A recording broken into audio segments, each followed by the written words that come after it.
বিষয় মৃগী রোগ।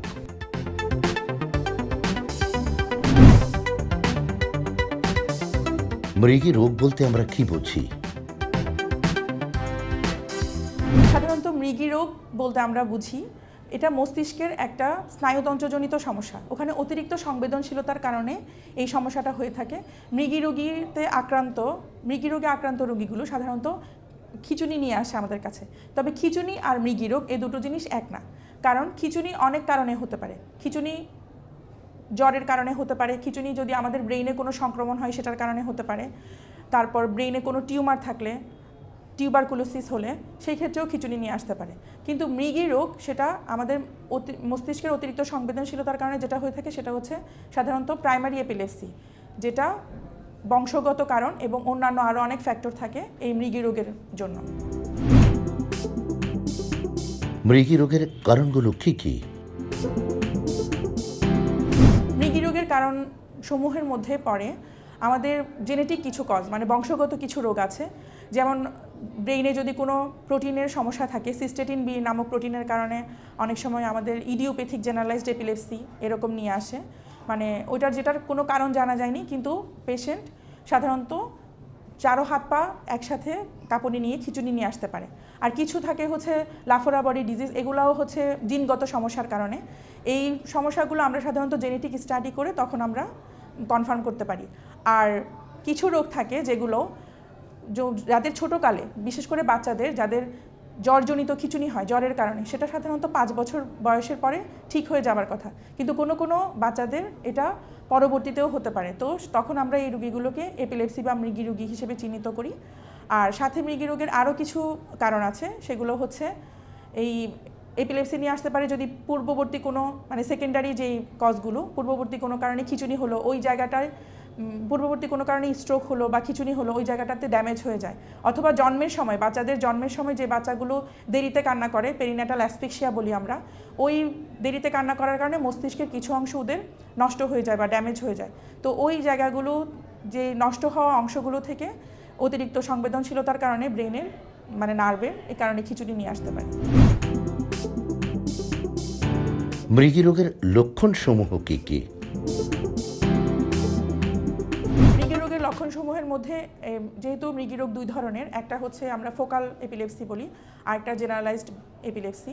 ফোকালটা হচ্ছে যে কোনো একটা অংশের কাঁপুনি নিয়ে আসবে, যেমন শুধুমাত্র যে কোনো এক পাশ, হাত থেকে শুরু হতে পারে বা পা থেকে শুরু হতে পারে, যে কোনো এক পাশের হাত পা থেকে শুরু হয়ে তারপর চারো হাত পাতে কনভার্ট হতে পারে। আর আরেকটা লক্ষণ হচ্ছে যে প্রথমেই একসাথেই 4 হাত পার কাঁপুনি বা খিঁচুনি নিয়ে আমাদের কাছে প্রেজেন্ট করতে পারে। যেইটা ফোকাল এপিলেপসি অনেক সময় শুধুমাত্র একটা, যে চোখ একদিকে তাকিয়ে আছে, ভার্সিভ হেড মুভমেন্ট বলি আমরা, এক পাশে তাকিয়ে থাকা, বা শুধুমাত্র হাতের আঙ্গুলটা একটু একটু করে নড়ছে, একটু একটু করে কাঁপছে, বা হঠাৎ করে মুখটা একটু হালকা বাঁকা হয়ে, মুখটা একদিকে বাঁকা হয়ে এরকম করছে, এই জিনিসগুলো দিয়েও আমরা দেখতে পারি। তো এগুলো যখন এক পাশে হবে তখন এটাকে আমরা বলি ফোকাল এপিলেপসি। এবং তখন অনেকের মানে কনসাসনেস, যেটা আমরা বলছি যে অনেকে অজ্ঞান হতেও পারে, আবার অনেকের অজ্ঞান নাও হতে পারে। আর যেটা জেনারেলাইজডের ক্ষেত্রে অবশ্যই তার লস অফ কনসাসনেস হবে, মানে সে হয়ে যাবে, সেন্সলেস হয়ে যাবে। এবং সেই ক্ষেত্রে পেশেন্টের চারো হাত পা খিঁচুনি থাকবে এবং তার দেখা যাবে যে তার জিহ্বার এক পাশে, আমরা বলি ল্যাটারাল টাং বাইট, এক পাশে কামড় থাকবে, এক পাশে কামড় দিবে, এবং ওর অনেক সময় প্রস্রাব করে দেয় বা অনেক সময় বাথরুমও করে দিতে পারে। তো এই জিনিসগুলো দেখলে আমরা বুঝতে পারবো যে এই পেশেন্টের খিঁচুনি হয়েছে বা মৃগী রোগীর লক্ষণ। মৃগী রোগের ফলে কি কি শারীরিক জটিলতা দেখা দেয়?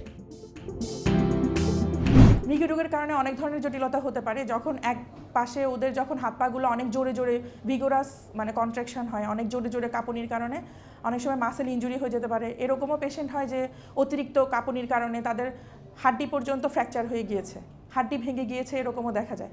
আর এটা যখন অনেকক্ষণ ধরে থাকে, যখন 15 মিনিটসের বেশি থাকে বা 5 মিনিটসের বেশি মানে থেকে যায়, 5 মিনিটসের বেশি হলে আমরা তখন এটাকে স্ট্যাটাস এপিলেপটিকাস, বা যেটা দীর্ঘক্ষণ ধরে আছে, এই রোগের কারণে এই দীর্ঘক্ষণ যখন স্ট্যাটাস এপিলেপটিকাসে গিয়ে ব্রেন ড্যামেজ হয়ে রোগীর মৃত্যু পর্যন্ত হতে পারে। তারপর আরেকটা টার্ম আমরা বলে থাকি সুডেথ, মানে sudden unexplained death in epilepsy. এটাতে দেখা যায় যে এই খিঁচুনির কারণে কোনো কার্ডিয়াক ম্যানিফেস্টেশন হয়ে বা ব্রেনের কোনো একটা সমস্যা হয়ে পেশেন্ট তাৎক্ষণিক মৃত্যু হতে পারে। তো সে কারণে এই রোগটা যখনই কারো সামনে এরকম কোনো মানুষের খিঁচুনি হবে তখনই তাকে দ্রুত ডাক্তারের কাছে আনতে হবে এবং চিকিৎসা শুরু করতে হবে, না হয় এই থেকে পেশেন্টের মৃত্যু পর্যন্ত হতে পারে। মৃগী রোগ নির্ণয়ের পদ্ধতি কী? মৃগী রোগের রোগ নির্ণয় করার জন্য আমরা প্রথমে সবচেয়ে ইম্পর্টেন্ট হচ্ছে হিস্ট্রি। যখন আমরা হিস্ট্রি নিব, হিস্ট্রিতেই আমরা মানে অর্ধেক বুঝে যাব যে এটা মৃগী রোগ। আর একটা জিনিস আমাদের দেখতে হবে যে ওর আগে থেকেই এরকম মানে খিঁচুনি হতো কিনা। তারপর ওর আরও জিনিস আমরা করে দেখতে পারি, সেটা হচ্ছে যে সেকেন্ডারি যদি কোনো কারণে খিঁচুনি হয়ে থাকে সেই ক্ষেত্রে আমরা একটা ব্রেনের ইমেজিং করে দেখতে পারি, MRI অফ ব্রেন করে দেখি, সাথে আমরা এপিলেপসি প্রোটোকল সহ দিই।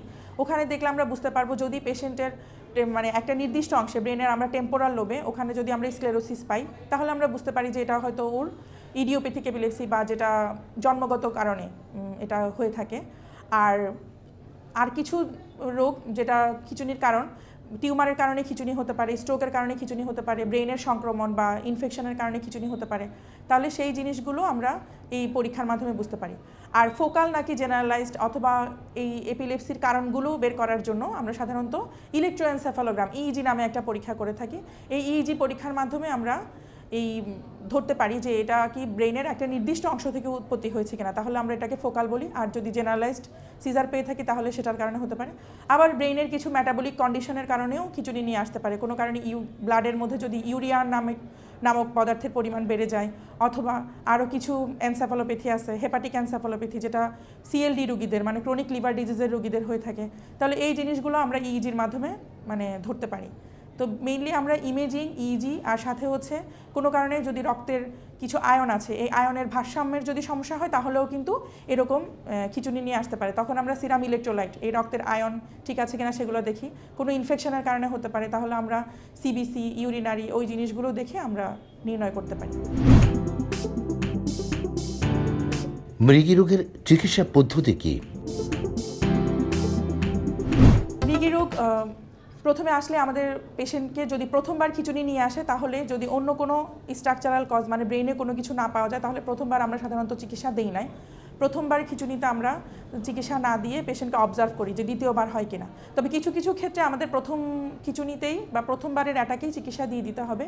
যদি আমরা ব্রেনের মধ্যে কোনো অলরেডি একটা লিশন পেয়ে যাই যে ব্রেনে কোনো একটা স্ট্রোক আছে বা কোনো টিউমার আছে বা অন্য কিছু আছে, তাহলে আমাদের চিকিৎসা শুরু করে দিতে হবে।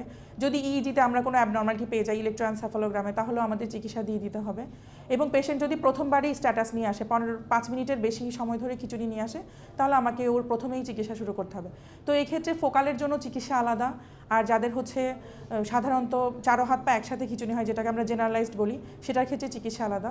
ফোকালের ক্ষেত্রে আমরা সাধারণত 5টা ড্রাগ চয়েস করি: ফিনাইটোইন, কার্বামাজেপিন, লিভোটিরাসিটাম, ল্যামোট্রিজিন এবং আমরা অক্সকার্বাজেপিন দিয়ে থাকি।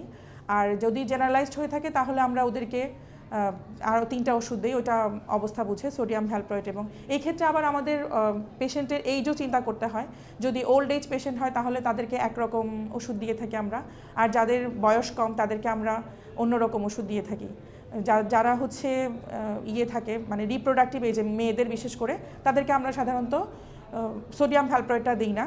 মানে এরকম কিছু আমাদের গাইডলাইন অনুযায়ী চিকিৎসা আছে, তো এটা আমরা দিয়ে থাকি। আর প্রতিরোধের ক্ষেত্রে বলতে হবে যে পেশেন্টকে যখনই এরকম খিঁচুনি হবে, গ্রামেগঞ্জে অনেক জায়গায় দেখা যায় যে পেশেন্টের পায়ের মধ্যে মানে মুখের মধ্যে জুতা শুকাচ্ছে, অথবা হচ্ছে নাকের কাছে নিয়ে জুতা শুকাচ্ছে, এরপরে অনেকে জুতো দিয়ে মারছে। এই জিনিসগুলো করা যাবে না, এটা অবশ্যই প্রহিবিটেড। এটা সবাইকে নিষেধ করতে হবে এবং সবাইকে জনসচেতনতা তৈরি করা জরুরি। এবং এই রোগীর প্রতিরোধের জন্য রোগীদেরকে কখনোই একা একা কখনো মানে বাথরুমে ঢুকলে দরজা বন্ধ করতে দেওয়া যাবে না। তারপর একা একা সে সাইকেল চালানো, মোটর সাইকেল চালানো বা ড্রাইভিং এগুলো সে করতে পারবে না। তারপর পানিতে গেলে বা কোনো ইয়েতে চড়তে হলে তার সাথে সার্বক্ষণিক একজন মানুষ থাকতে হবে। এবং সে দীর্ঘক্ষণ ধরে টিভি দেখা, দীর্ঘক্ষণ ধরে মোবাইল দেখা, এই জিনিসগুলোও কিন্তু এই মৃগী রোগের ফ্লিকারিং ফ্যাক্টর হিসেবে কাজ করে। তো এই জিনিসগুলো অ্যাভয়েড করতে হবে। বেশিক্ষণ একটানা টিভি দেখা যাবে না, একটানা মোবাইল কম্পিউটারের স্ক্রিন দেখতে পারবে না। এবং ঘুমটা ঠিকমতো হতে হবে, মানে ওদের স্লিপ হাইজিন মেনটেন করতে হবে। একদম নির্দিষ্ট টাইমে ঘুমিয়ে পড়তে হবে এবং পর্যাপ্ত পরিমাণে ঘুম যেন তাদের হয়, এই জিনিসগুলো খেয়াল রাখতে হবে। আর একবার খিঁচুনি হয়ে গেলে সেই ক্ষেত্রে আমরা অনেক সময় যদি ওষুধে কন্ট্রোল না হয়, বারবার খিঁচুনি হতে থাকলে আমরা ওষুধের ডোজ বাড়িয়ে দেই, অথবা একটা ওষুধের জায়গায় 2টা ওষুধ বা ডাবল কম্বিনেশন চুজ করে থাকি। পরামর্শ। প্রান্তিক জনগোষ্ঠীর জন্য একটাই পরামর্শ, এটা কোনো ভূতে বা জিনের আছর নয়। অনেকে মনে থাকে এটা কোনো একটা জিনের আছরের কারণে এরকম খিঁচুনি হচ্ছে। এটা সাধারণত এটা বংশগত কারণে হয়ে থাকে, এটা শিশুদের দেরিতে শ্বাস নিলে হওয়ার পরে এইসব কারণে ব্রেনের কোনো ড্যামেজের কারণে হয়ে থাকে।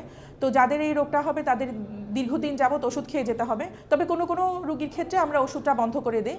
তবে এটা আপনাদের অবশ্যই মাথায় রাখতে হবে যে এই রোগটা হলে সবসময় ওষুধ খেয়ে যেতে হবে, যতদিন না পর্যন্ত ডাক্তার ওষুধ বন্ধ করছে। নিজে নিজে ওষুধ বন্ধ করা যাবে না এবং ওষুধের ডোজ চেঞ্জ করা যাবে না। প্রতিদিন নির্দিষ্ট সময়ে ওষুধ খেতে হবে এবং ওষুধটা কন্টিনিউ খেতে হবে।